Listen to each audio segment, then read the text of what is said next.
Good evening, everyone. Welcome to tonight's episode of the Astro Imaging Channel. I'm Molly. We've got our whole crew complement here tonight. And tonight we have with us Richard Wright talking about solar imaging, kind of covering the breadth of things that you should know about solar imaging and why it's fun and cool.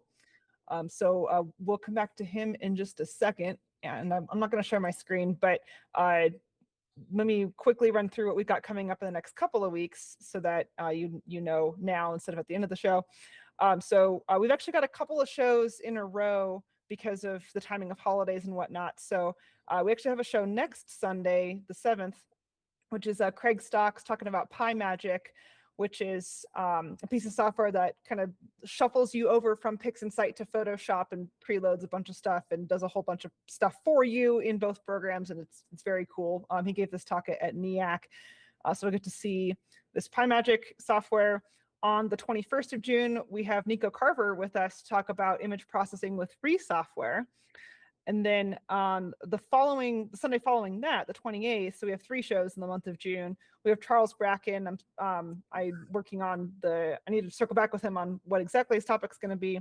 But we've had him on the show before.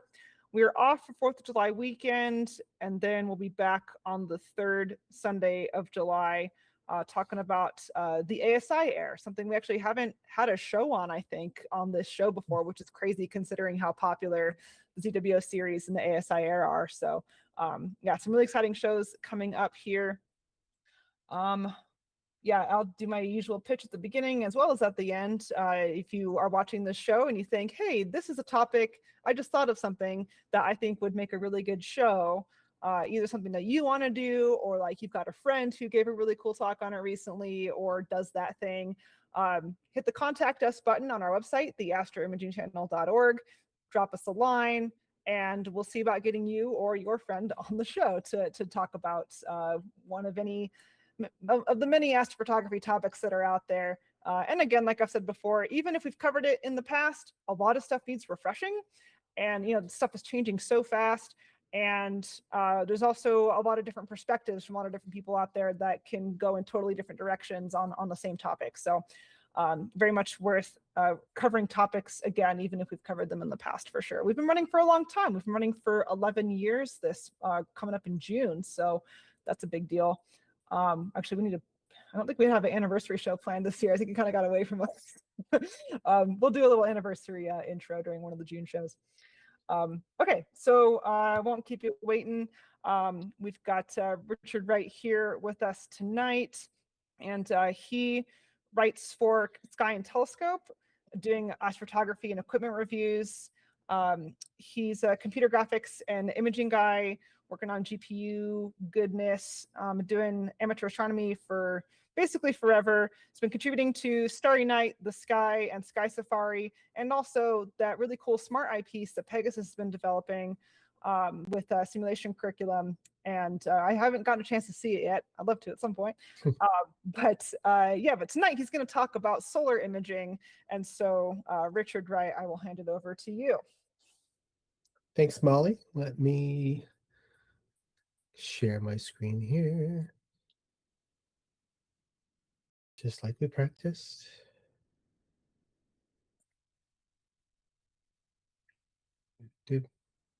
Well, actually, I think that's correct, right? You showed your long screen instead of the other screen. That's right. That's right. Yeah. That'll work. Is that right? You were going to share your smaller screen if okay. Do that. I do. Why didn't that work? You'll need to stop sharing and then share the other screen. Yeah. I thought okay. What was that stuff you said at the beginning? He does computer graphics and Hey, operating a computer and doing computer graphics are not necessarily the same thing. She was being ironic, Richard. There you go. That's the ticket. All right. Perfect. Perfect. All right. Good. All right. Yes. All right. Good. All right. So, okay. So thanks for having me.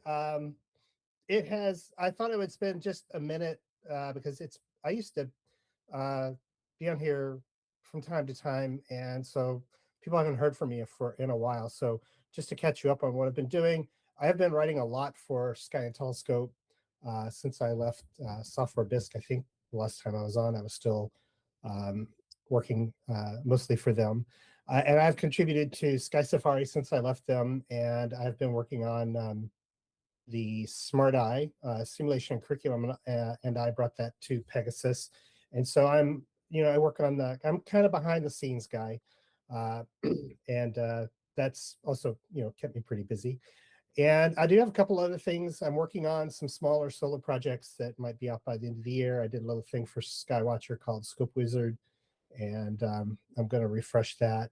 And then I've been focusing a lot on planets and lunar and solar imaging and observing, which I guess is why I started talking about solar observing and imaging with this at NEAC and here today. So why the sun, though? Somebody said something in the pre-show about, actual astronomy or nighttime astronomy. Maybe they didn't mean it that way, but the sun is it's kind of nice. There's no staying up late. You can do it during the day, which is kind of nice. There's no light pollution with solar observing. It doesn't matter where you live. The sun is you can see all of the sun. No dependencies on the phase of the moon. I do sometimes get on a little soapbox because I like looking at the moon too, and I'm like, well, yay! Now I'm looking at the moon instead of deep sky things. But you can, any day that the weather is clear, you can do solar observing. And solar astronomy can be less expensive. It can also be more expensive. There's no such thing as a cheap hobby, but you can get into solar observing a lot less than high-end deep sky stuff, and it's certainly less of a time commitment. I can set up in the morning. I work on Denver time, Colorado time mostly, so which is 10 o'clock my time in the morning. I can get up in the morning, have my shower, eat breakfast, set up a solar scope in the backyard, get some data, and be at my desk by 10 o'clock when everybody in Colorado starts work. And the computer behind me is, running AutoStakkert, processing my solar images.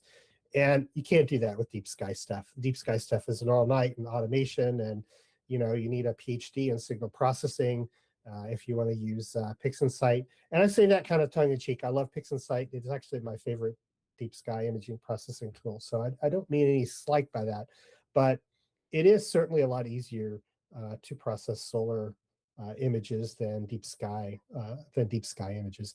And to counter that, some sentiments that I hear from time to time, the sun is a star. We are looking at stars in space. Imagine if you could wouldn't you like to get really close to a galaxy so that you could get a really good image of it, or really close to a star so you could get a good image of it? Well, you can. It's called, we have one, and it's up every day. And you can study that star and learn a lot about how stars work. And we are amateur astronomers after all. And studying the sun is a perfectly astronomical thing to do. The thing about the sun is it's hot.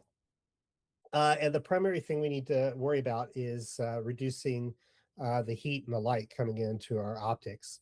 There have been, recorded, documented cases where a telescope left in the window set a house on fire. I know a more secondhand story. Someone in Chiefland put their Dob in the back of their station wagon, and it was uncovered, and it caught the headliner in of their car on fire. It did not engulf their car. It wasn't a big giant disaster, but it did start a fire.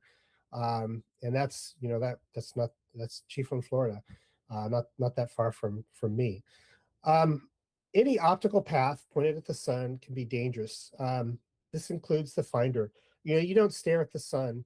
There was a debate. I saw somebody, I think it was a troll, saying you can look at the sun, it won't hurt your eyes. It's just a little painful, but you're not going to damage your eyes. I'm like, yeah, sure. But even if he was right, and he's not, imagine just a little bit more aperture, letting in even more light and energy and heat into your eyeball. That's a very bad, that's a lousy way to lose your vision or end up in the hospital. And a lot of times we use muscle memory too. I I was debating somebody at a solar outreach event. There were kids coming, and the finder was on there, and I'm like, yeah, you put your hand there. I'm like, yeah, but your instinct is to look through that finder, and somebody's instinct is going to look through that finder, and it's pointing right at the sun. So pick up one of these little doodads. This one here is from Daystar, Teleview. They all make these little things that you can stick on your scope, and there's a little pinprick. You can make your own, with a little glue, and you could have a craft night with the kids or something, and make these things. Somebody made me a pipe, and they put aluminum foil over the end and poked a pinhole in it, and put masking tape at the other side. And right on that masking tape, you could see a little image of the sun. And I used that as a solar finder for years. It was really great. So before we even start looking at the sun, we're just talking about um, again, you really don't want to burn yourself or burn somebody else, or lose your vision. So there, said that. So the primary, the easiest thing to do is to reduce the amount of light coming into your telescope. So a lot of times we do that with front mounted filters, and that could be glass coated or these film with metal deposits. They look like plastic, mylar, aluminum foil, but it's really a polymer with a thin layer of metallic coating on them. A common mistake among newbies is to put this in the back of the telescope. This material is very thin and it blocks most of the light, but it needs to go up at the front of the aperture. And you can put this on just about any type of telescope, and it'll keep most of the light from getting into the telescope, which means you're not going to have a big buildup of heat. But if you put this at the back near the focal area, it's going to melt. It may melt rather quickly and vaporize. And if you're lucky, you'll do that before you're looking through it. Or I about set my pants on fire once, not kidding, because I was, being very careless with the back end of a telescope. So buyer beware. Now, one thing you don't want to use this on is open truss telescopes, like a big open truss Dob. It's way too easy to get just a little bit off axis and get the sun catching that mirror, and you've got a wild death ray shooting all around your backyard, or at an outreach event, or getting somebody in the face. So only use these on a closed tube scope. So Schmidt-Cassegrain or any kind of catadioptric or a refractor or something like that. I've used them on as big as a 9 1/4, like Celestron. This is a Skywatcher Matt Cassegrain, and it works great. Aperture is great. The more aperture you get, the more resolution you get. It's surprising the difference between a very small 60 millimeter and a 6 or 7 inch telescope, but you can see the difference on like sunspots, even in white light. A lot of detail, assuming the seeing is good. I should always, qualify that. And of course, these are broadband filters. So this is a white light view of the sun, as if you were staring at the sun, but you without having to go blind, and you were able to see the detail. So it's a very natural view of the light, which is something you can't do with dark sky astrophotography. I just have to dig a little bit about all the arguments about what something that you can't see actually looks like. Here's something you can't actually look at. And if your picture looks like what it looks like when you look through the telescope, you've done well. And you can actually very quantitatively say this is what the view looks like. This is what the sun looks like in white light. You can buy sheets of this. I bought a big roll of this many years ago. I've been making, I still haven't run out of it yet, making solar filters.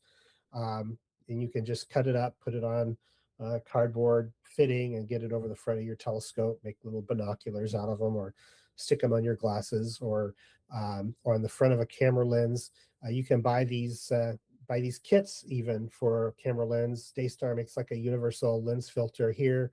Same sort of same sort of material that you can see. Now, a lot of these don't give you a real white light. Sometimes you'll get kind of an orange or reddish look, even though it's a white light view. I don't know if the camera's picking up my little quotes there, but the white light view, but it could be a little bit orange. I prefer the Botter film because it does give a more of a white light film, a more of a white, white appearance.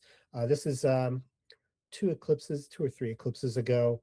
One of my homemade filters with that roll of stuff that I was telling you about, trying it out in my backyard. Now they do make front glass filters, and the film is just better. I said it. Facebook will be lighting up. Somebody's got their that, whatever brand that they love, and I'm glad you're happy with it. But I've never looked through a front mounted glass filter that was as good as this thin stuff. It's cheaper too. There could be some very high quality glass filters that I've not looked through, so I'm not going to tell anybody who's watching that they don't know what they're talking about and that their stuff is awful. But I can say, in my experience, none that I have looked through were as good as this very inexpensive film. So if you don't have anything, get the film.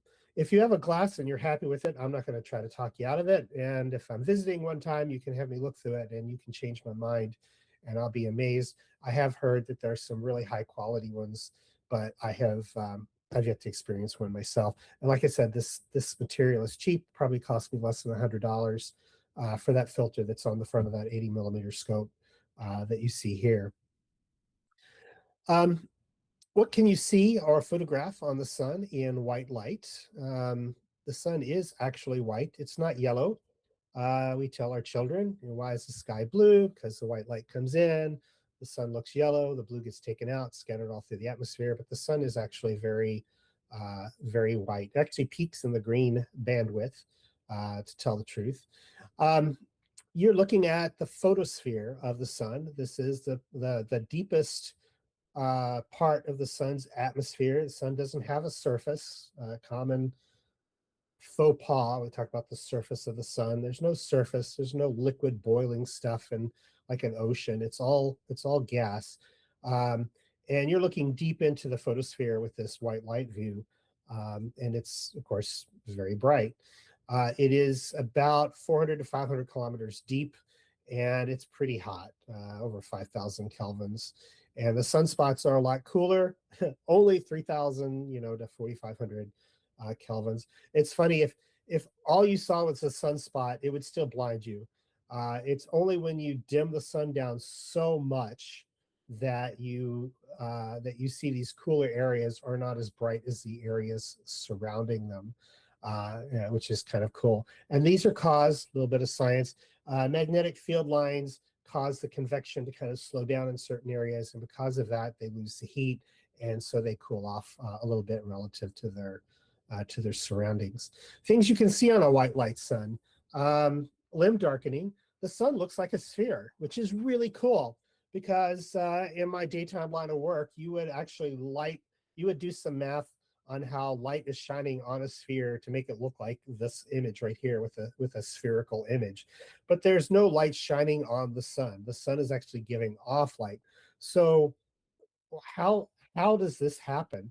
Well, what's happening is when you look in the middle of the sun, you're looking straight down into the depths of the photosphere. So you're seeing the hottest part of the sun coming straight out at you. And as you get out towards the edge, it's kind of like atmospheric extinction, if I can abuse that analogy a little bit. There's more and more of the solar atmosphere as you go away off towards the edges. And so that dampens that light a little bit. And it's that same sort of dampening of the light that we also get when we compute the shading of light on a sphere to make it look round. And I think this is one of the coolest things about a white light sun. Probably geeking out a little too much over it. The most obvious thing to see on a white light sun is sunspots. We are maybe just past the solar maximum. The solar cycle is 11 years long, which means we have a lot of we have a lot of solar activity left, and so we're going to get sunspots for another couple of years to look at. Now, I don't have anything on my screen, but I heard a bloop, so I'm going to ask somebody in the admin, just say, Richard, we can still hear you. Okay, good. Yeah, no, sorry. There was a chat message in the meeting room. Okay. Go ahead. Okay, good. I was hoping it was Richard. We don't see you or hear you. Okay, good deal.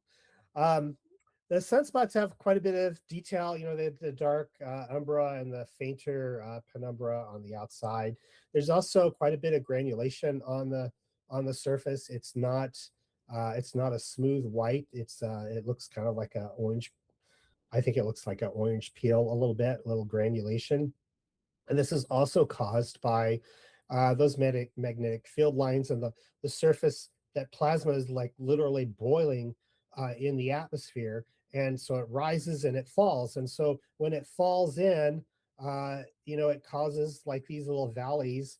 And so you can see these little lines, and it creates this little mottled appearance on the surface of the sun, even in white light, even with a cheap, white light solar filter on the front of your, Christmas trash scope.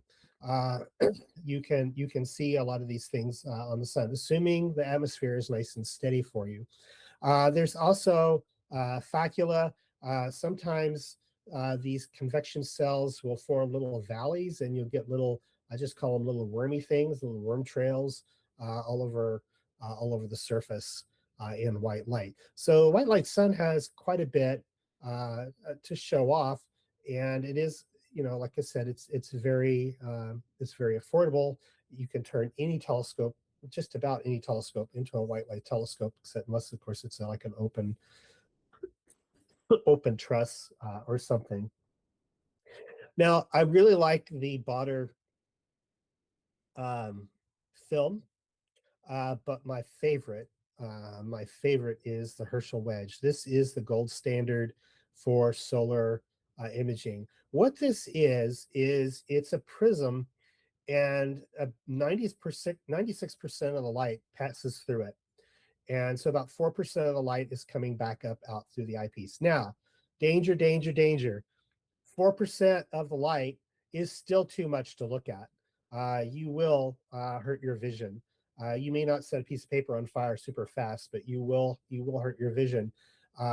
All of these Herschel wedges will come with a neutral density filter that is integrated into it. And the neutral density filter goes after the prism, before the eyepiece. You don't ever put a neutral density filter up in the front of the telescope, like in the front of the Herschel wedge. The sun will probably cook that and crack it, and bad things are gonna happen. But the Herschel wedge, I think, gives the premium, the best white light view that you can get. Like I said, most of the light comes out the back. This is I've had two of them, and so this one, well, both of them have these little ceramic discs on the back, and you can actually kind of see the sun there. There's no conda. You can see the sun there. It's actually useful as a kind of secondary finder of sorts. You can make sure it's nice and centered. This is really, really, really handy when you're doing photography too, because you can't look through the scope, to make sure it's on the sun before you put the camera on. I guess you can with a Herschel wedge, but if you've got your camera integrated, you've got this little finder on the back there, so that works out. That works out really nice. Now, the Herschel wedge, the one drawback to it is you should only use this on a refractor. You do not, because we're not putting that white light filter on the front of the telescope. The full sun is coming through the telescope, and it's coming through to that Herschel wedge on the back. And so a Schmidt-Cassegrain or something, there's going to be a lot of light bouncing around inside there, and heat is going to build up, and that's bad. Much less, I think it's really next to impossible to come to focus. Same thing for a Newtonian. So they're really intended to be used with a refractor, and you should use it with a small refractor. There's about, the limit is about 6 inches for a Herschel wedge. If you don't believe me, talk to the manufacturer of the Herschel wedge and say, hey, can I use this on my 8-inch or my 7-inch telescope, and they're going to say, yeah, maybe you shouldn't do that. Simple trick. Make an aperture mask and stick it on the front. Notice I have some blue tape on the front here, a little gust of wind. If you're at an outreach event, handsy little kids, kids these days, they're not like when I was when I was a little, we were well behaved. Kids will grab and do all kinds of things. So, and the wind as well. So I always put a little tape on there. And this is a 3D printed mask a friend made for me. I got online and found some titanium white paint.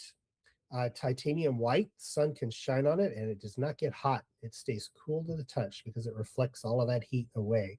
So really good thing, no matter what your aperture mask is made of, I like to recommend spray a little titanium white on there. I also get some of that Vanta black stuff and paint it on the inside. So any light coming back does get absorbed by that, and it helps improve the contrast quite a bit, whether I'm using a Herschel wedge or a HA filter. On the back. So your rear mounted filters are taking a lot of heat. I think I've pretty much covered all of this. The more aperture, the more heat that's going to be going in there. And so 6 inches is about the practical limit. And as I've already mentioned, only use this on a refractor. Now, one of the things that always comes up is fluorite. People are afraid to use fluorite refractors on the sun. And I'm not going to tell you that it's okay to use fluorite because I don't want to get sued. But I will tell you, I use fluorite. Sunlight passing through the objective generally does not heat up the front glass. The front glass is passing all that energy through it. So that glass is not absorbing a lot of light, whether it's fluorite or FPL 53 or 100 or whatever. You do have to watch older telescopes that have oil-spaced objectives. Depending on the type of oil, that oil can react to UV light and things like that, and things can happen. Newer ones, somebody asked Roland Christen on, he doesn't make oil space anymore, but he did for a while. He said, oh, I'm insulted. Of course, my oil space telescopes are great for that. Now, the thing about fluorite, though, I don't want to be cavalier. Fluorite does not do well with rapid temperature changes. And the front of your telescope could also get very hot because the sun is shining on it. So there are other reasons the front of your telescope could get hot. Your glass is not getting hot because the light is passing through it. Your car, the glass gets really hot in the car. You know why? Because the inside of your car is hot. It's not because the light going through that glass makes it hot. It's the light goes through the glass. It's that greenhouse effect. The inside of the car gets very hot, and that heat transfers into the glass. But the glass itself is transmitting most of that energy through it. But if your scope gets really hot, that could put some stress on the front lens. So it's sort of a use your own judgment. If you're worried about your fluorite refractors, don't use them. I have a fluorite Takahashi. I've used it for solar many times, and so far it hasn't shattered. But I'm very careful. I have some tips at the end about how to keep your scope cool when you're, well, actually, I'll just tell you now. It's funny. Your scope is coolest when it's pointed straight at the sun. If you turn your scope off to the side so that no sunlight can get into it, the whole side of the scope is going to get heat up. You ever go out in the heat and you put your hand on the car and it's like, that's hot.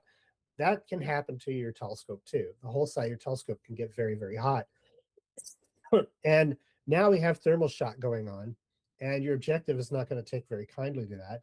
And if you have a fluorite objective, you could damage it.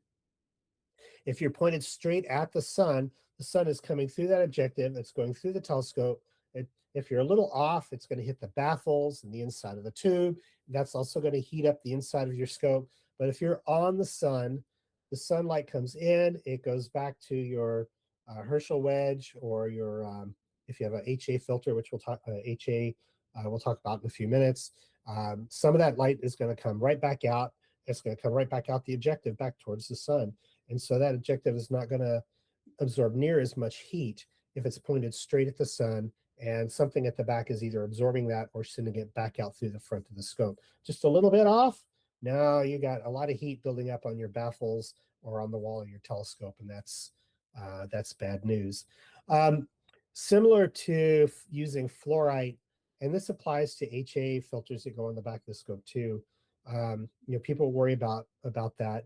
What about a Barlow or a Powermate? Because we're going to put that in line as well, especially with a Herschel wedge. That means all the sunlight is coming through that Barlow or Powermate before it gets to the wedge. You could put it after the wedge. I have not actually tried that, just more convenient to put it beforehand. I always put a UV IR filter on the front of your Barlow or Powermate. And I've only used two. I use the AP Barlow, and I use Teleview's Powermates, the 2X and the 4X. And they take the sun pretty well because they're passing the light through and they're not absorbing a lot of that energy. The energy is just passing right through that glass into whatever's behind. A UV IR filter on the front, it sounds like how on earth could that possibly be doing anything? But you've got a 2-inch disc that's rejecting all that high energy infrared straight back out through the front of the telescope. And it's not going to get into the Barlow or your Powermate at all. Now, that's not to say if you buy, there's no nice way to say it, but I mean, you buy some 12 element Barlow at a swap meet somewhere made by who knows what. I don't know what's going to go on inside that thing, and I might be very nervous about passing light through it, through sunlight through it. But in AP, Barlow, I've never had any trouble with it, and with my Powermates, I've never had any trouble with it. I know Daystar recommends Powermates, all of their solar filters on the back. The sun's coming in there, but again, we do limit the front to 6 inches or less. And actually, I think at around 6 inches, you should probably have an energy rejection on the front. Anyway, I tend to do 6 inches without it and get away with it. But any more than that, then you might be in real trouble. And plus, the light coming into the Barlow is not focused yet. It's still spread out quite a bit. It doesn't get focused until it gets through the Barlow on the back end. That's where the real heat is going to start building up, not so much in that Barlow or Powermate. Now, I should also mention that Petzl design telescopes are almost never a good idea. And you might be thinking, well, if I can use a Barlow or a Powermate, why can't I use a Petzl? And I'm just going to say, because you can't. They're different. There's more glass, and they're trapped, and heat builds up. And the manufacturers of the Petzl telescopes tell you not to use it for solar. And I'm not going to reverse engineer their design and say, well, I guess you could get away with it. So I'm just going to say, if you have a Petzl, don't do that unless you've talked to the manufacturer. But a regular refractor with nothing but a front aperture, Barlow or Powermate on the back, a high quality Barlow or a Powermate, everything Teleview makes is quality. Then you should be okay. Okay, so the last thing to talk about for white light imaging is bumping it up with a continuum filter. This is a green filter. Technically, it's monochrome. Technically, we're doing narrowband because this is a very middle of the green wavelengths is the continuum filter. The sun actually peaks here, believe it or not. The sun's strongest wavelength is green. You probably want to use a monochrome camera unless you want a green sun, which would maybe you'd be okay with that. In fact, I really recommend monochrome camera for all solar imaging. For white light, you can use a color camera or a monochrome camera. It doesn't matter. It's going to look pretty much the same. The monochrome camera, if you're seeing as good, is going to give you a little bit better resolution than you will with a color camera. But with the continuum, you probably want to use a nice monochrome camera. You get a nice image, and then you can color correct it and do whatever you want. Okay, so speaking of, hang on, technically this is narrowband. Speaking of which, this is the segue. Hydrogen alpha. This is a whole different view of the sun. So the top image and the bottom image, I did this one morning. It did take more than an hour set up and tear down for this particular experiment. But I shot this sunspot with a 6-inch refractor and a Herschel wedge. And then I shot the exact same sunspot with a Daystar quantum hydrogen alpha filter. It was about 0.5 angstrom bandpass. So this is both the same, this is the same sunspot, maybe 15 minutes in time between them.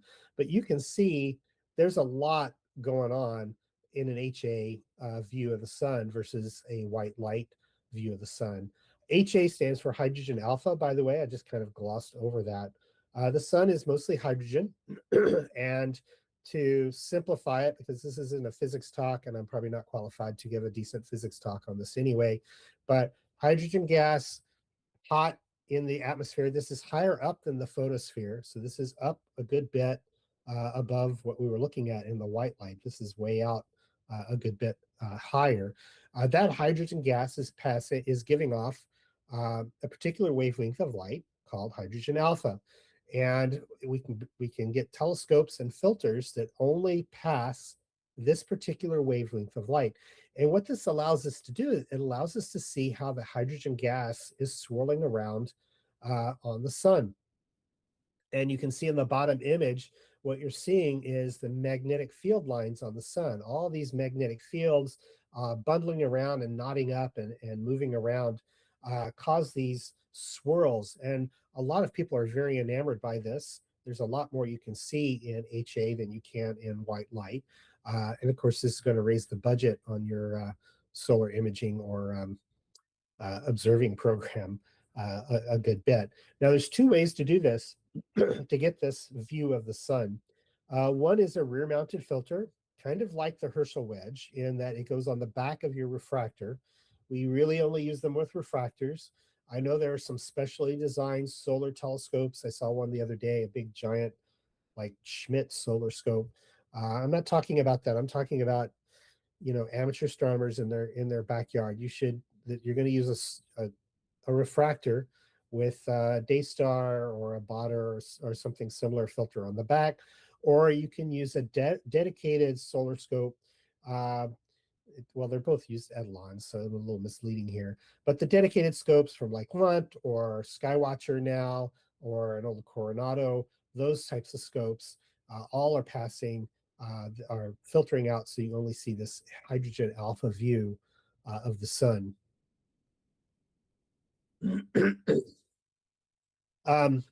Just going back again with narrowband monochrome. Do not use a color camera. You're going to get a pink mess if you use a color camera with an HA telescope. It looks really cool visually. It looks like an electric glowing pink. It's always a big hit for outreach events or your family. Galaxies look like snot to your spouse or siblings. Get them to come out and look at the hydrogen alpha sun, and it's this bright electric glowing pink furnace, and it's pretty cool. If you use a color camera, color cameras have 3 different colored pixels. Really, it has a red, green, and a blue pixel, and actually 2 green on most sensors. And the only one that's going to respond to hydrogen alpha light is red. And the green and the blue pixels, which outnumber the red 3 to 4, are going to be noise. And then the standard, I'm going to colorize this image thing, and you can get kind of an okay image, but it's a pink, yucky looking mess. Use a monochrome camera. You'll get a much better results every time with a monochrome camera than you will with a color camera. And if you just want the sun to look yellow or blue or orange or something, it's very easy to colorize the image afterwards. See, ta-da, it's a color image of the sun. My wife, you know, just as an example, not to pick on her, she hates my black and white images. She's like, it needs to be color. And I'll do that. And she's like, oh, that's wonderful. That's great. So depending on your audience, you know, you can easily colorize these. But in truth, it's a single wavelength of light. So there is, you know, it's not really a color image to begin with. All right, so let's talk about the HA sun. This is 656 2.8 angstroms. What are some things you can see on the sun? You can see plage. Plage are these little white areas. I'm going to point at my screen, which does a lot of good, doesn't it? The little bright white areas are the plage. Filaments, which are the little. I wonder if I move my mouse. I can point with my mouse. I can probably point with my mouse. Let me get it on the screen. How much time am I willing to devote to my talk, getting the mouse on the screen? Okay. No more time. Wait a minute. Yep, no more I time. saw it briefly. Yeah. All right. Anyway, I want a laser pointer. The, the picture is labeled. So filaments are really prominences, but you're looking at them straight on. So let me just scooch all the way down and get them all on here. The prominences are the things off the side of the sun. I'll just scooch a little bit over. So these are really cool. You can get some really nice 3D view. This is not, I mean, we try to make the Orion Nebula or something look 3D and it has depth. You're really looking at a three-dimensional object in space that has, depth to it, that you can see these prominences. They come up and they loop down on themselves. And some very, very talented imagers have gotten some really nice animations where they'll just sit on a prom all day long and watch it loop over on itself. It's pretty cool. But these filaments, which you see kind of on the right-hand side, the little J and the little lines, those are prominences looking, straight down at them, really. That's what they are. Spicules are little, I call them little flames shooting off the edge, just the very fine little fingers sticking up. They're absolutely not flames. Don't anybody have a heart attack. Don't ever say that to outreach either, because the public doesn't know any better. But if you have really good seeing and really stable atmosphere, you can see spicules also along the limb sticking out there. I think I'm more of a prom guy. I love the prominences and the 3D look there that you get. So getting these types of views, there's really two flavors to this. The slide says Etalon-based scopes, but really all solar telescopes are Etalon-based. They have an energy rejection filter on the front. You probably recognize, like, this is one of my first HA scopes. It was a Lunt pressure tuned 60 millimeter. They make a fine product. Let me go back a little bit. On the back where the eyepiece goes, they have another blocker. And then there's an Etalon in between. That's where that knob is tuning the Etalon. The Etalon is, I was going to explain this at one point, and I decided I'm not qualified to explain it, so I'm not. But the Etalon is, I'll give you a simplified example, explanation. There's two plates. The light goes between them, and it bounces back and forth, and the wavelengths interfere with each other, and ta-da, out comes just the wavelength you want. It's magic, all right? The Etalon Black Book. And you have to tune that very carefully. Sometimes you can tune it with air pressure. Sometimes you can tune it with tip and tilt to get it just the way you want it to be. But that's the basic technology for these types of telescopes with an Etalon that's either pressure tuned or tip tilt tuned. There's heat tuned, which I'll talk about in a minute. So at the front of this telescope at the top, you have an initial energy rejection. In the middle, you have this Etalon attached, Etalon stuff going on, and at the end, you have another blocker. All three of those parts are important. If you remove any of those parts, it becomes unsafe to look through. You might be okay with the camera, but you might also damage your camera. It depends on the scope, because they're not all made exactly the same, so I can't give you any advice about tinkering with your telescope. Actually, I do have some advice. Do not tinker with your solar telescope. Don't do it. Skywatcher makes they've got a little knob. Theirs is also pressure tuned, actually. The little knob just kind of squeezes the plates a good bit. Notice their scope also comes with a little finder on there. just a little pin on the front, like I was talking about at the very beginning. They thought of everything. Thank you, Skywatcher. Then there's, I call it the Daystar way. And I think that's okay. I might be biased because I like Daystar. But as I like to say, being biased doesn't mean I'm wrong. It just makes being right a lot more fun. Daystar, they had the first commercially successful line of filters that went on the back of the scope.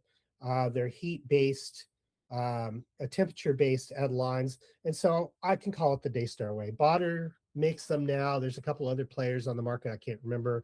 But Daystar was the first that was successful. I'm sure somebody did it before Daystar, but they were the first one that was wildly successful. So every time I blow my nose, I call it Kleenex, even if it's puffs. And it's just like the Daystar way. But what they do is they have the filter goes on the back, kind of like a Herschel wedge. You'll notice I didn't use a diagonal here because I have a camera. I rarely use a diagonal when I'm doing solar imaging. It adds flexure and just makes things awkward, so I get rid of it. It's heated, which is, I know, a little counterintuitive, but you have to apply power to these to make them work, and they have to come to temperature. And an additional energy rejection filter helps a bit. I have noticed sometimes vendors are a little squirrely about telling you need an ERF on the front, but I've almost always found it's helped with contrast to add an ERF on the front. ERF stands for energy rejection filter. Lots of people make them. You can put them on the front. I never bother with a small, like this is a 60 millimeter talk. This is my 60 millimeter Fluorite talk that I use on the sun almost all the time. Well, quite frequently. And it has not exploded on me yet because I managed to keep it cool so it doesn't overheat.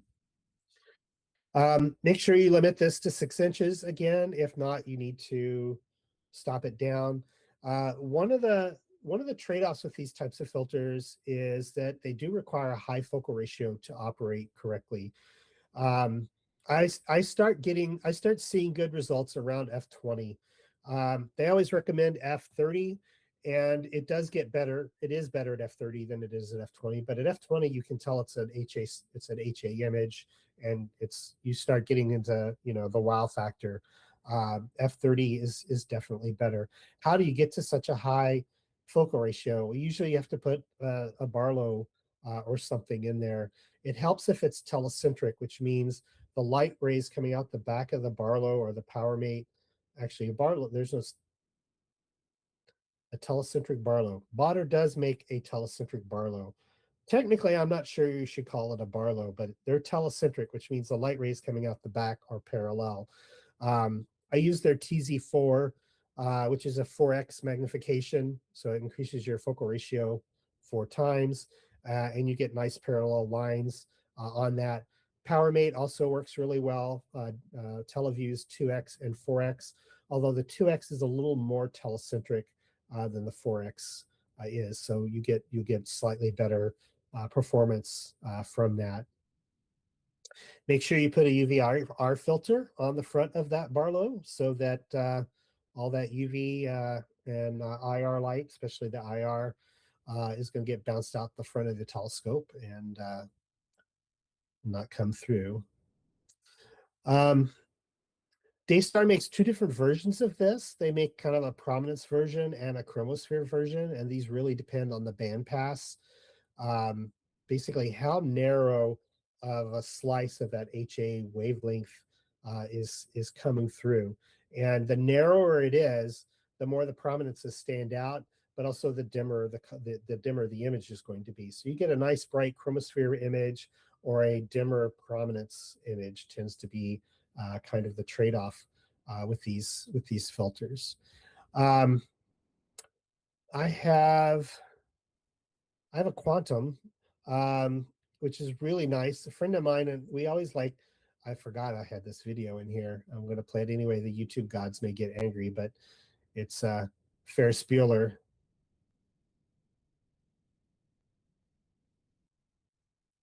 Yeah, the quantum is a really nice solar solar scope. I bought mine back before COVID, so the prices like have gone up 4 times since I bought mine. So it was an investment at the time, but it was nowhere near the investment. If you Google how much does a quantum cost now, Richard would be dead and buried in the backyard if he spent that much money on a solar filter. But it is very nice. Some trade-offs between this and the full disc, like the Skywatcher LUT things. There are some trade-offs for this, and I really think that I tried for years to make my quantum into a full disc image setup because I really wanted a full disc view of the sun in HA, and it was I never could get it to work really well because you need a really high focal ratio. But it does work really, really great for high resolution work. So I'll put it on my 6-inch or my 7-inch refractor, and it does amazing for that. Out of the camera, it is slightly lower contrast on a full disc image, but you don't see that so much when you zoom in on when you're looking at sunspots and so forth. And plus, it's easy to fix that with curves. You also get a little bit better field uniformity with the quantum quark Otter approach to doing it. The pressure tuned scopes always have a sweet spot. Skywatcher has a really, I think I like the Skywatcher one best because it has a larger sweet spot that's usually bigger than the sun. So you get a nice full disc image. But there's still that sweet spot. And if you put a Barlow or something on there, sometimes getting the sweet spot where you want it to be, it's not a challenge, but it does take more effort than just, not trying. But these types of filters where they're on the back, you get much better field uniformity. So if you're doing science or documenting, or, if you're actually studying the sun, this might be a trade-off that you're wanting to do. Another nice thing, of course, is there's no pressure tuning, so you always know exactly what the bandpass is, and you can actually see things like the Doppler shift between 2 sides of the sun. On one side, the prominences are moving away from you. On the other side, the prominences are moving towards you. And when you have a filter like this, you can actually see the difference between those, and then you can tune to accommodate that, which is some really advanced solar imaging. Another nice thing, of course, is I have like more refractors than I'm going to admit on YouTube, but you can stick it on the back of any refractor that you have, and so now every scope you have is a very high quality HA instrument. So Richard, yeah, can I add one comment? Absolutely. It's a single wavelength that you're looking at, so a doublet works perfectly well. Oh yes, that's a really good point. I'm glad you brought that up. I tell people that all the time too. If you're doing monochrome with filters, you don't need an acrobat. You don't need a high quality apo. You need a high quality doublet will be just fine. You could, again, a high quality doublet is an amazing HA instrument, and you do not need an apo for that kind of work. So one more thing. If you're using these kinds of HA filters, you're bound to encounter Newton rings. I don't know if you want to talk about, Newton rings, there they are. Indeed. Right on cue. Yeah. You won't see these visually, but with a camera, sometimes you will get Newton's rings. This would happen on all HA systems. Doesn't matter whether you have a LUT or Coronado or a Skywatcher or something that nobody's come out with yet, that then a new competitor next year. All your HA systems are going to have this. This is basic physics. This is an interference pattern because light is bouncing around between, it actually is bouncing between your sensor and the cover glass on your camera. And kind of like the Etalon is used to filter out the wavelengths you don't want, this reinforces wavelengths in a way you don't want. And so it'll create these rings on it. How do you fix this? 2 ways. can you get rid of Newton rings. One is to tip and tilt a little bit, which is the method I use. And again, if you're at like f30, a little bit of tilt is not going to hurt your focus. It's not like you're going to have sharp sun on one side and dim sun on the other. A little tilt is going to be just fine at that focal ratio, and that will get rid of them. And Daystar, Player One, the only two I can think of off the top of my head. They make little adapters that make it real easy to tip your camera just a little bit, and you could, in fact, if you're watching live with SharpCap or something, you'll see they just disappear. Sometimes flats work. A lot of people say I just do flats, and I've done it with flats, and I've had it work, and I've had it not work. It's I think your mileage may vary on that, and so I always recommend just tilt. Just tip the camera a little bit. We put so much effort in deep sky work to make sure the camera is not tilted in the slightest, so we get a nice uniform field. And in solar, you literally just want to bang it or something because you want it to be just a little bit crooked. And at the focal ratio we're shooting at, there's no adverse effects to do it. Even with Newton rings, I'm just looking at this sunspot. You can really see that 3D stuff there. It's really cool. I like it. Here's a little tilt adapter. This one Daystar makes. I bought it from them at a sky show, star party, and just little threads on there, and it slides back over. It's like two curved surfaces, probably spherical, and it just kind of slides over each other, so it allows you to do that. It works great. Okay, so white light is great, HA is great. There are other wavelengths besides white light and HA.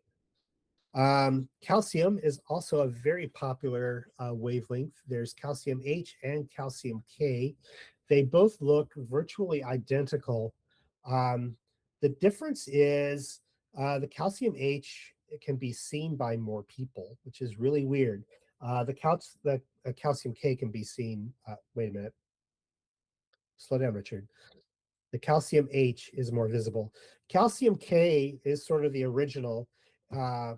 Most calcium telescopes were calcium K, the Coronados and so forth. And I remember looking through one for the first time, and I was really amazed. And there was some poor old guy, and he said, "I don't see anything." It's like, sucks to be you.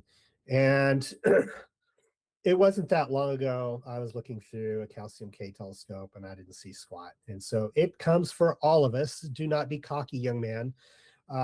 You too will lose the ability to see calcium K. Now the camera shows up great on the camera. So if you're doing photography, it doesn't matter. But if you're doing visual observing, the calcium H is much easier to see. Even for people in their I think I lost it in my 50s. I'm not in my 50s anymore. But even just in my 50s, I lost the ability to see it. Another nice thing about the calcium is a very wide bandpass. You do not have to have f30.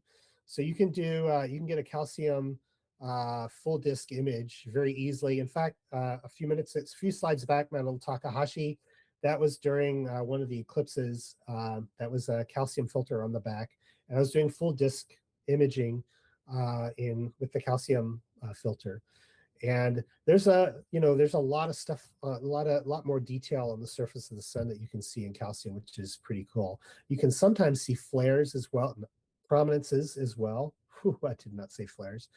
You can sometimes see flares, also prominences coming off of the sun in calcium light. They're a good bit fainter, but they're there. And as I mentioned, no need for high focal ratios, easier for full disk images. Do not use the same ERF that you use for your HA scope for your calcium scope, because it will block all of that UV. It goes down too far into the UV, I should say, into the purple, and it'll block the calcium. So you don't want to use the Botter white light filter, and you don't want to use the yellow ERF. somebody was making a full aperture filter that would work for both HA and calcium. I just remembered it. It was a Chinese company. Surprise. I want to say Optolong was making them full aperture filters that would work for either one. So it passed through the calcium as well as the HA, and you could use it. You could use it for each one. There's also sodium. I find sodium just basically looks like a white light view, only a little turbocharged, a little bit more contrast. You do get to see a little bit more higher resolution sometimes. Things resolve a bit better. Play, granulation, everything shows up. Interestingly, flares show up here first. So a flare, if you're looking at the sun and you see a white spot and the white spot grows and then vanishes, that was a flare. I was trying to call prominences flares a minute ago. They will show up on a sodium before they'll show up in HA, which is kind of cool. Was somebody having a question before I?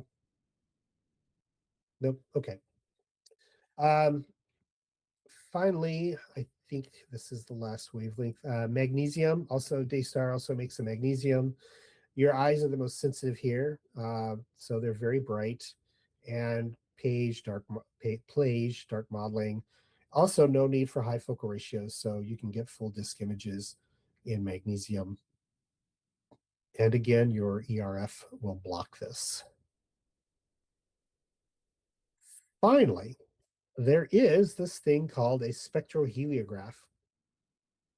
Now, I'm going to tell you, I'm going to admit I have not used one. I am intrigued by it, but I have not. I get most of this information from a friend of mine who has one, Steve Ramsden, also took this picture. You can do multiple wavelengths, so you can actually tune them for almost any wavelength you want. The downside is you only get like a thin vertical slice. So you either pan across the sun and assemble the image a slice at a time, or a column of it at a time, or you let the sun drift across the aperture of your scope, and you're stitching that. So you need very specialized software for this. And there's some print it yourself kits online. You can make one yourself. There's some people who are making kits, which are pretty cool. I think I've already talked about all of that. All right.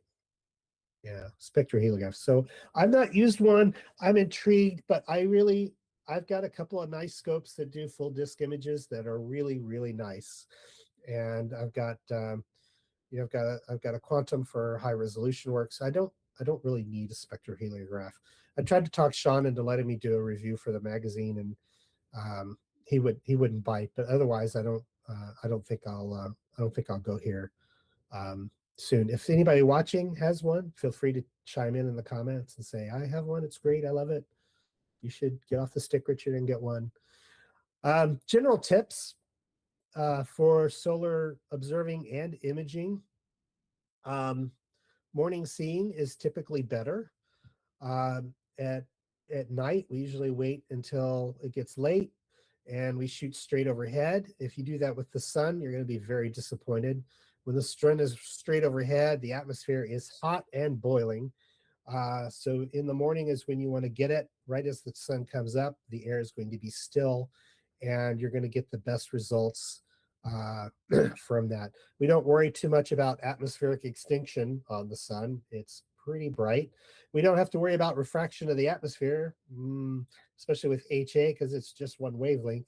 So looking at the sun just as it comes up isn't as bad as it sounds, and your seeing is typically going to be better. As I mentioned earlier, I couldn't wait to tell you about this because it was more pertinent with what we're talking about, at the beginning. But your scope will be cooler if it's pointing straight at the sun versus, cockeyed. I've already beat the dead horse about fluorite and lens heating. Be careful with oil space refractors. Modern oil space refractors are probably fine. I would not use a classic telescope with oil space lenses on the sun, though. Mono is better always, period. If you want to use color, fine, but mono's better. I'll die on that hill. HA is not as bright as the white light, so you may want to stack. You know, with a white light view of the sun, a lot of times just one image is all you need. You can take a bunch of images and then just pick which one is the best one, and that works great. Full disk seeing isn't as big of an issue, so you can get some really nice views. Zoom in on a sunspot with white light. Do it in the morning. Sometimes, okay, a lot of high at very high resolution, you may want to stack like you're doing planetary. You know, use the software that goes through and picks out the good frames and combines all of that for you. Laptop screens are really hard to see in the sunlight. Put a blanket over your head, which is going to be very hot, and you're going to be sweaty, and you're going to want to shower before anybody in your family is going to want anything to do with you again. Sometimes I'll just use an old box, like literally a box, a large Amazon box, not kidding. Just sit it up and fold it right, and I'll stick my laptop inside the box on the table, turn the box on its side, and you look in there and you can see the screen, quite a bit better. And also, I just have to say, you should take flats. You should really shoot flats. Stop not taking flats. I never take flats, and I can't tell. That doesn't mean you shouldn't take flats. You're looking at a surface, both the moon and the sun. I've taken with and without flats on the same day, stacked them both. I really should have took one of the pictures. But there are subtle variations in the terrain on the moon that are there that aren't really there because you didn't shoot flats. The same thing on the sun, subtle variations in the solar surface. If you're trying to do science, if you're documenting, if you're sending these pictures to Alpo or something, you should be shooting flats so that it's an actual representation of what the sun looked like, and not, well, there was a dust bunny, but it's stacked out. Well, did it stack out, or did it just kind of smeared around and it just integrated in with the background and you can't really tell? You know, in computer graphics, it's amazing. In a computer game, a lot of times to make an object look more realistic, we have a nice clean image, and then we add noise and things behind the image, and we blend some noisy things with it, and it makes the image look better. So when you've got dust bunnies in your solar image and you think the image looks great, that's just because your brain thinks the image looks great. It doesn't mean that it's accurate. You should take flats. Daystar makes a flat cap. I swear by it. I have 3 of these things.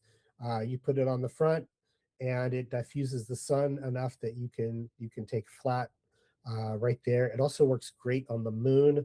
In fact, I probably used it on the moon before I ever used it on the sun. But you should take flats if you're doing solar imaging. I'll stop there. You can also tell the difference. It's interesting. I've gotten really picky. I've become a bit of a refractor snob in my old age, and I've gotten really picky about, what makes a high quality telescope and what doesn't. And I can tell the difference between a telescope with really high quality baffles and one that doesn't. And I hope this comes across on YouTube well. And I kind of am simulating this. This isn't like an image with poor baffles and an image with good baffles, but this is what it looks like. When I look through a telescope with a lot of light scatter, you'll get a bright background around the sun. And when you go to a telescope with no light scatter, you get a jet black. It's really dark behind the sun. I'm so very impressed. Probably the top 2.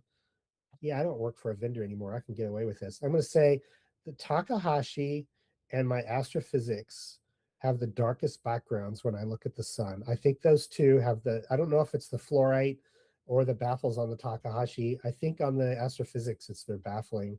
I'm a big fan of a couple other refractors. They're great for nighttime. I swear by them. But I get a darker background with the Astrophysics than I do with the other one. So there's a lot of light coming in there. So all that effort you put into light control and scatter so that Rigel doesn't ruin the witch head, it comes in pretty handy for solar imaging as well. Okay, so that's my favorite stuff to talk about, is how to get good data. There's also software choices. Once you have your data off your camera, whether you're taking still images or you're taking high speed video, there's capture choices. And I'm not going to give you I'm not going to give you a tutorial on how to use. Oh, look, you can see the dust bunnies on this image. I'm so glad. Top right hand corner. You see the dust bunnies there? You don't want those. You don't want those getting smeared around and disappearing into the sun. You want those to be gone. For capturing, probably the two top choices on the market are SharpCap and FireCapture. They're both free. There's a premium version of SharpCap. I think I like SharpCap the best, in my opinion. I just like it better than SharpCapture. One of my friends who's an avid solar guy, he likes FireCapture better. I like vanilla. My wife likes chocolate. Neither one of us is wrong. Don't tell my wife that. She's convinced I'm wrong, but it's going to be personal preference. Which one do I use? I will probably use SharpCap, but honestly, I rolled my own. It may be a product one day, and that's what I use because I do most of my imaging on a Macintosh, and so I rolled my own for the Mac, and I've been using that. But I really like. If I would have had to recommend one, if you're on Windows, I would recommend SharpCap. FireCapture does work on a Macintosh as well, so if you're in the Mac crowd, you can use that.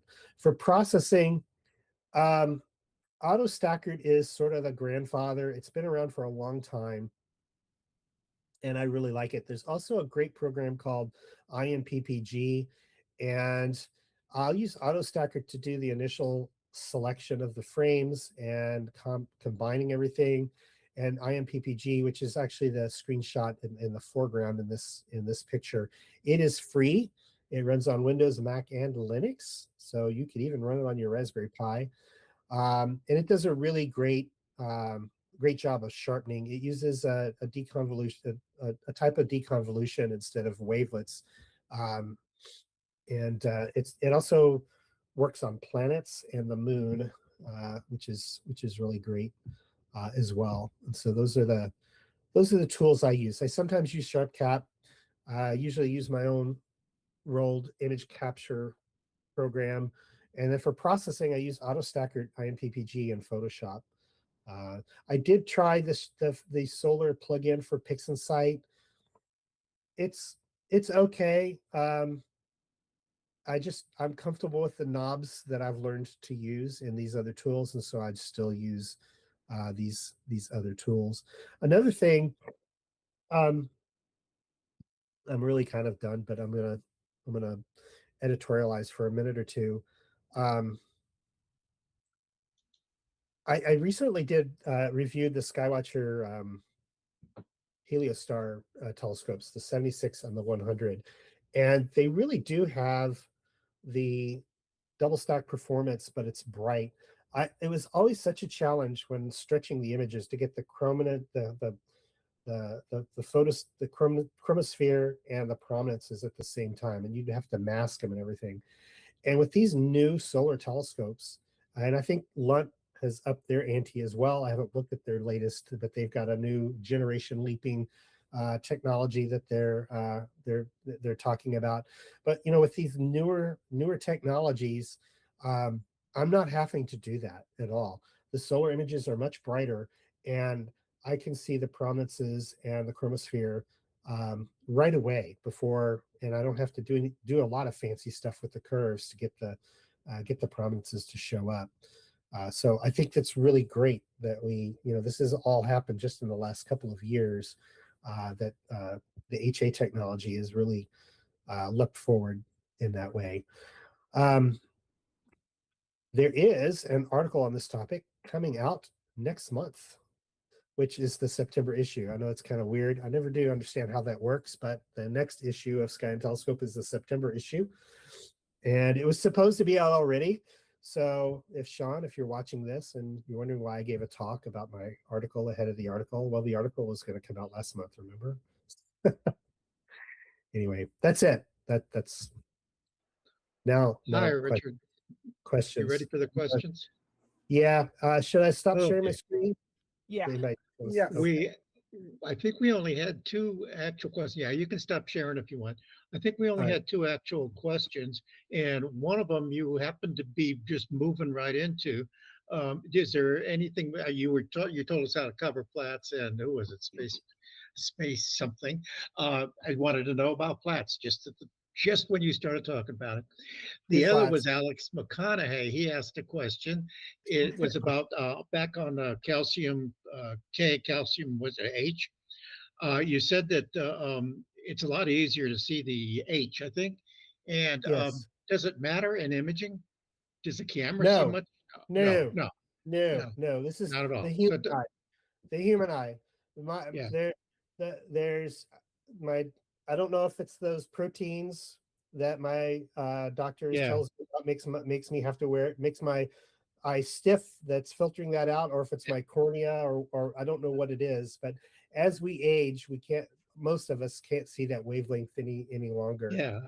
The older people, like myself, can't see calcium K very well, but the younger kids, when we'd go to outreaches, they could see what it was, and for the rest of us, it was just a kind of a faintish purplish thing. And I remember seeing it very plainly. I saw it clear as day, and I can't see it at all anymore. Yeah. Okay. So, cool. Yeah.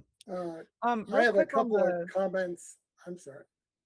Actually, just a quick question on the flats. You mentioned one way with the flat cap. Are there other ways to get flats with solar scopes? Absolutely, yes. If you don't mind me answering that. Sure. If you have a long focal length, you just go to a bland part of the sun, defocus your camera, and then capture 100 frames, stack them all up. That's a flat. But just make sure you don't change anything about it, because everything moves. So if you're going to have a full frame flat, make sure you have a full frame image at the end. Otherwise, they won't match up and they won't flat out. Yeah.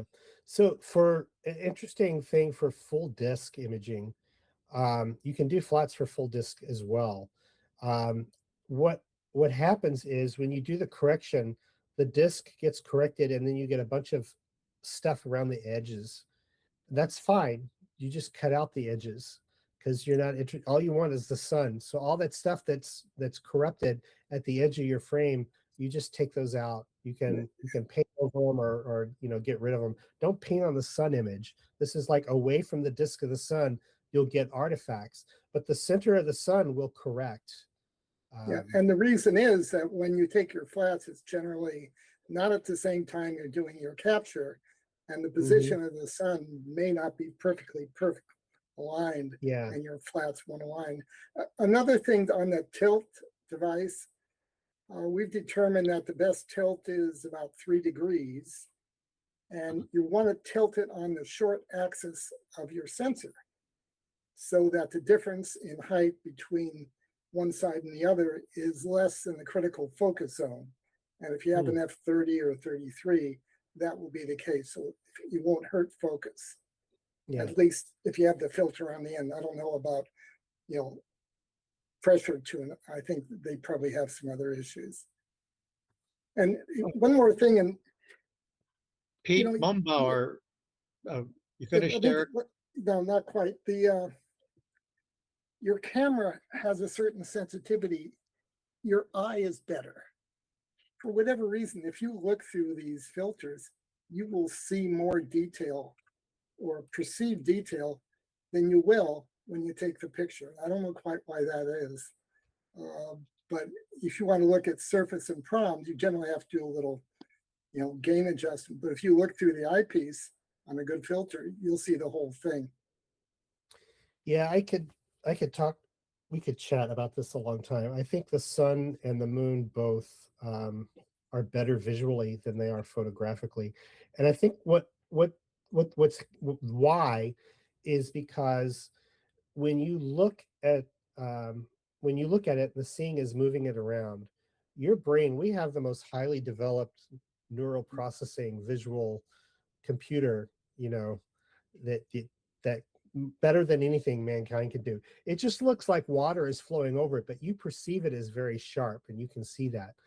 Even with a very fast frame rate, it's going to blur.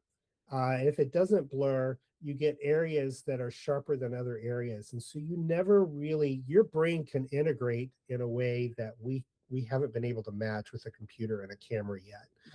And I fully will die on this hill too. You can see more detail with an eyepiece than you can with the camera. You can do all the wavelets and everything you want and make it super crispy, but it's the visual is better.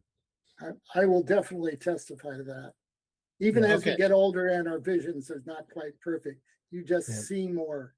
You just can't capture it. I mean, it's, you know, it's in your brain, not on a piece of paper or an image. Yes, Alex, sorry. All right, there's another internet question coming in from Pete Mumbauer. He, what about solar imaging with larger aperture and focal lengths? Is there a value, or does the seeing not work? I think you've covered larger apertures with your 6-inch rule and stuff like that, but tell us anything more you've got to tell us about that, particularly the seeing and long focal length. Well, it's just like deep sky work. Well, it's not really just like deep sky work. So aperture, the more aperture you have, the better resolution you can get. But also the more aperture you have, the more the turbulence of the atmosphere comes into play. So I would only use a large aperture if you were somewhere where the seeing is very, very stable. Like Big Bear uses a great big ground-based solar scope because the air there is very stable. My 6-inch refractor on the sun is not nearly as great as often as a 100-millimeter refractor is on the sun. I can rarely get a good sun image on 6 inches. I would certainly, which is great because I can put a Daystar on the back of my 6-inch refractor, but I wouldn't buy a 6-inch Lunt. Sorry, Lunt. I wouldn't buy a 6-inch Skywatcher or anybody, because I don't live anywhere that I could use a 6-inch only solar scope that often. So you are seeing limited in solar imaging. You're absolutely seeing limited. And by the way, when I tell people about solar imaging, I say it's all over by 10 o'clock. Now that's not exactly true. Not exactly, but it is. I can see it's like it falls off a cliff at like 9:30, quarter to 10 here, and it's not the same as for deep sky. So I can get really good nights with a 14-inch. In Florida, we have this nice laminar flow. We get great viewing. I've seen the moon at 800 power in my backyard, and it's been amazing. I can't do that on the sun. There's no time of day where the seeing is going to be good enough to look at the sun at 800 power. It's when the sun cracks the horizon and moves, gets out of the trees or the limbs or whatever it has to clear. Do your solar imaging for the next hour or two, and you're okay. That's not to say you can't continue with an animation and get something that looks good moving. But as far as clarity, it's right in the beginning. And seeing goes in and out and in and out. And if you're looking for a single image, you want to capture that moment, whenever that is, that the seeing is the best for single images. Yeah, I didn't mention it, but another imaging tip is if you're recording video, usually you can only go a minute or two. The sun is moving. All that stuff on the surface is moving around and changing. You should only go like depending on your focal length, but 2 minutes at a short focal length be okay, but at a high focal length, a minute is about as long as you can go. Yeah, this brings up another perpetual argument that I don't know if everyone agrees with me, but when you're stacking up images with AutoStakkert, I think they recommend, like, if you have 1,000 frames, capture 200. I totally disagree with that, because everything is moving during that short capture. So you'll get cleaner images with perhaps a little more noise with 10, 20, or even 50 frames than you will with 200 frames, because you're mushing out that movement, the atmospheric movement during that short capture period, even at 100 frames per second. Okay, I think During the program, Daniel put in a couple of questions in chat. Daniel, have those been answered? I can't find them right now. No, I got them. I can ask them. Yeah, thanks.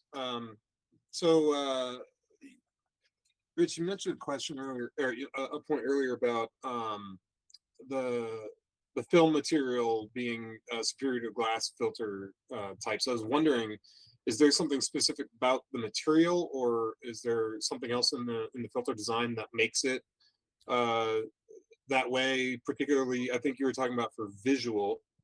And then, is there an advantage if you're imaging for one material or another?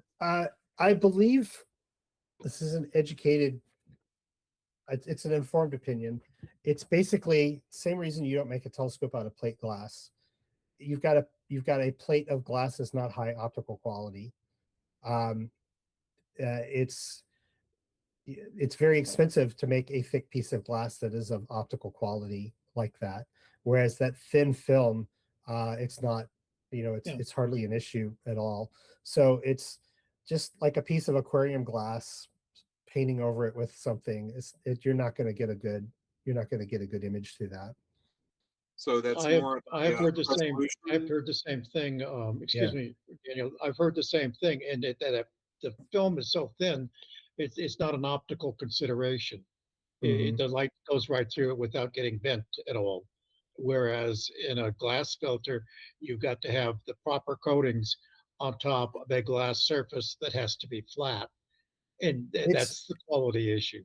It's not even the coatings; it's the glass material itself. Oh, there's different densities, and so the light actually gets bounced around as it goes through the glass. Yeah.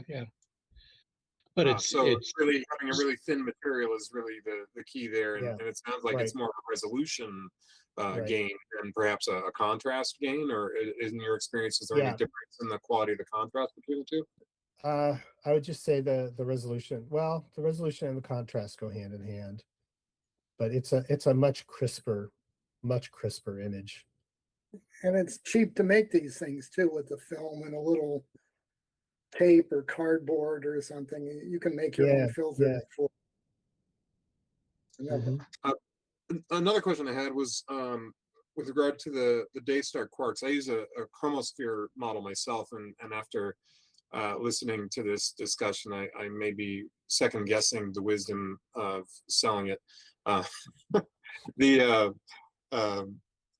I'm wondering is if I've heard that you can effectively get prominence imagery with a chromosphere model by opening up your exposure time when imaging. Obviously, you have a fixed exposure time in your eye, and that won't work when you're doing visual.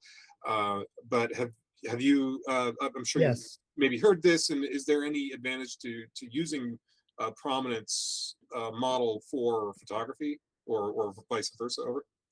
I don't know about an advantage, but absolutely the both filters are getting everything. It's just which is going to be brighter, the prominences or the chromosphere.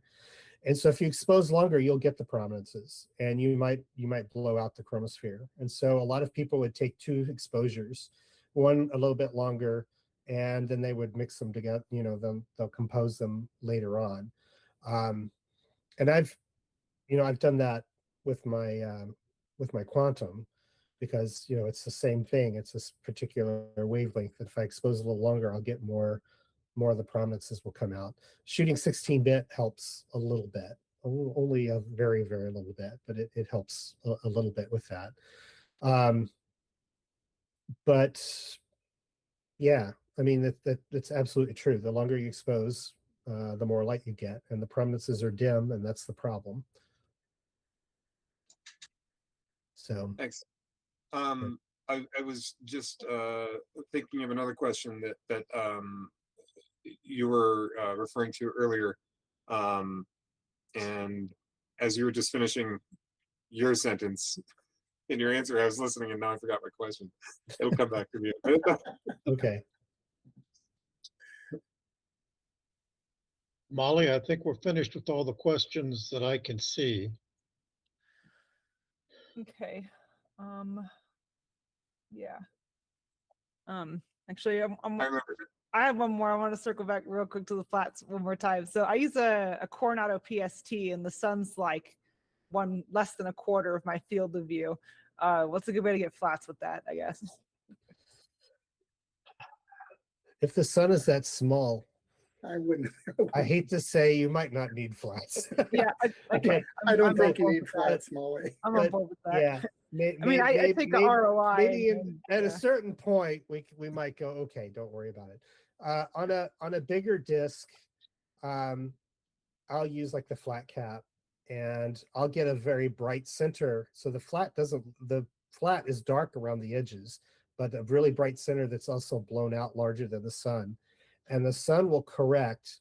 And then as you go out, it starts to get wonky. But that's okay, because what you want is the sun and around the sun. And then the rest is you can just paint out, because we don't care about that. Okay, I see what you're saying. There's no data there anyway. Yeah. Dan, you had one more thing? Yeah, it went back to the lucky imaging and the seeing questions with regard to if we're imaging at somewhere in the single milliseconds. Is there a difference in the temporal frequency of the existence of seeing cells in early morning versus midday versus night?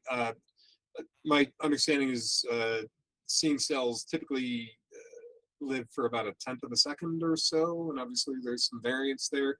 But I didn't know if imaging at a faster rate would help with seeing sampling, or if you're just collecting, you just have a lot more images to go through. We generally image at least at 100 frames per second, and 160 if you crop down, or even faster, gives you a better image, whatever that means. And there are mornings where the seeing is just bad, and you're just like, okay, I'm going to look at it, and I'm not going to have any images today. You can tell in a second. You look at it and you go, not today. No, it's not today. No, not today. The lucky imaging allows you to beat the seeing a little bit, right? It's kind of the same with planetary, though, right? Are we still on, Molly? You want this an after session discussion? Yeah, there's more discussion to have there, but yeah, I'll go ahead and sign us off here. I think we got through all the goodness. So yeah, thanks again, Richard, so much for coming on. And everybody out there, next week, which is actually next week, next Sunday, the 7th, we have Craig Stocks talking about Pi Magic, cool piece of software for doing Pix and Sight and Photoshop together. And then if you thought of anything you wanted to do a presentation about during this talk, or you're scrolling through other presentations and go like, hey, actually, you all could use a presentation on this, please reach out on the astroimagingchannel.org on the contact us button. One of us will get back to you. We'll get you scheduled, and it'll be a good time. So with that, I will say good night. Have a good night, everybody. Night. Good night.